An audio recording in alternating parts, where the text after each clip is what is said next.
I suggest starting every day saying, God, I am absolutely nothing without you. I can do nothing without you. I lean entirely on you today. I am desperate without your help. And really, no matter how many victories I've had in the past, that doesn't guarantee me a victory today if I'm not leaning on God today. Leaning on God yesterday doesn't help me today. I have to lean on God today. You have weaknesses. You have limitations. God has no limitations, but we have limitations. So you say, Lord, I'm weak in this area. I need your strength. I believe you're changing me every day. And I'm not going to spend today worrying about what I did wrong yesterday. I trust you to strengthen me in my weakness.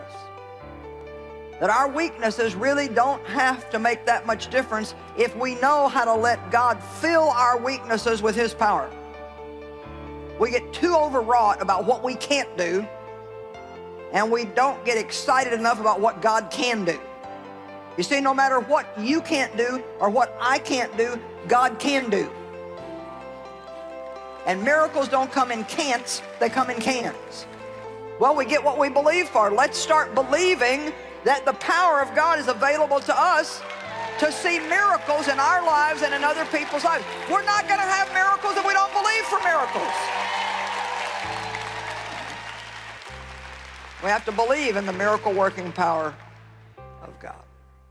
When we go to God each day, the right attitude is, God, what is it you want me to do? What is my assignment? Not giving God orders, telling him what to do, how to do it. Rather, God, show me the best path. Show me how to overcome this problem. Show me how to accomplish my dreams. God wants us to rely on him, not some formula. Thinking, well, if I do this and do that and do the other, then God will bless me. If that's all it took, we wouldn't really need God. David understood this principle. In 2 Samuel 5, he had just been made king over Israel. When the Philistines heard about it, they came down to this valley to attack him. Now, David was a warrior. He had conquered a lot of armies. His nature was to attack. But here's why David was considered a man after God's own heart. Verse 19 says, David inquired of the Lord, shall I go attack the Philistines? Will you hand this enemy over to me? Notice his humility. He didn't say, I got this, been there, done that, no problem. He took time to inquire of the Lord.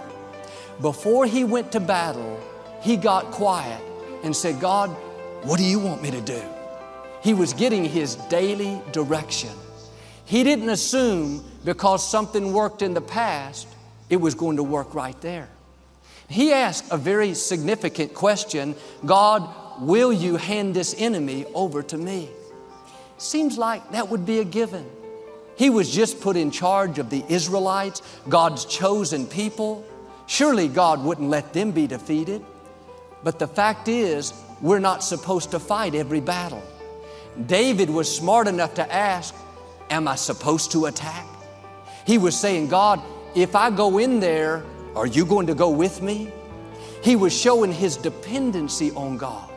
He recognized where his strength, his favor, his ability came from. And sometimes we assume if there's an obstacle, there's something trying to stop us, there's no question. Get in there and go to battle. God is on our side. But a wiser approach is to say, God, what is your plan? How do you want me to respond to this opposition? Shall I attack or shall I be still and let you fight for me? If I go in, God, are you going to go with me? We've all fought battles where we didn't come out the way we thought. Maybe it was because we didn't inquire of the Lord. Verse 19 goes on to say, the Lord said to David, go, for I will surely hand the Philistines over to you. Once he got clear direction, once he knew he had God's blessing, he went down there and defeated the Philistines. But if we would do like David and inquire of the Lord before we get into conflict, before we make big decisions, go to God for daily direction, It would save us a lot of heartache and pain. I've learned what God orders, He will pay for. But God is not obligated to bring victory to battles that we're not supposed to be in. And yes, God is merciful. Yes, He'll help us, but it's much better to inquire of the Lord before you make important decisions. He doesn't want you to get hooked on a formula. He wants you to be hooked on Him. When you develop this habit of going to God for your daily bread, daily direction, saying, God, how do you want me to respond? How should I deal with this situation in my health, my finances? God, give me your wisdom, your insight, your favor. That's how God will lead you down the best path for your life.